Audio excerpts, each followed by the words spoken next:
ചർച്ചകളും സംവാദങ്ങളും വിശദീകരണങ്ങളും അനലൈസുകളും കൊണ്ട് ലോകം അവരുടെ മേൽ താണ്ഡവമാടി.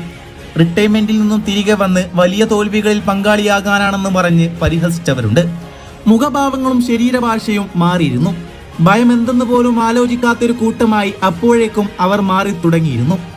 മൈതാന മധ്യത്തിൽ അയാളെ ചവിട്ടി വീഴ്ത്തിയ എതിരാളിയുടെ നാലുവശത്തും ചുറ്റുമായി കടന്നൽ കൂട്ടം വന്നപ്പോൾ ചോദ്യം ചെയ്ത് ആ നിമിഷം അയാളുടെ പടയാളികളായി അവർ മാറിയിരുന്നു.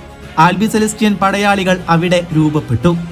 അവരാ വേദിയിൽ നിന്നും പടിയിറങ്ങിയത് പ്രതികാരദാഹത്താലായിരുന്നു. ഒടുവിൽ അവർ പാപഭാരങ്ങളെ അതിജീവിച്ചവരായി, പരിഹാസങ്ങൾ അതിജീവിച്ചവരായി. തോളോട് തോൾ നിന്ന് പട നയിക്കുവാൻ ഇന്നയാൾ ഒറ്റയ്ക്കല്ല. അയാൾ ആരാധിക്കുന്ന സ്നേഹിക്കുന്ന ഒരു പറ്റം വീരന്മാരുടെ കൂട്ടം അയാൾക്ക് ചുറ്റും വലയം തീർക്കുന്നുണ്ട്. വാടിയുണങ്ങിയ പ്രതീക്ഷയുടെ പുഷ്പങ്ങൾ വസന്തത്തിനായി തയ്യാറെടുക്കുന്നുണ്ടായിരുന്നു. എതിരാളികൾ വെല്ലുവിളികളോടെ മൈതാനങ്ങൾ ഒരുക്കി കാത്തിരുന്നു.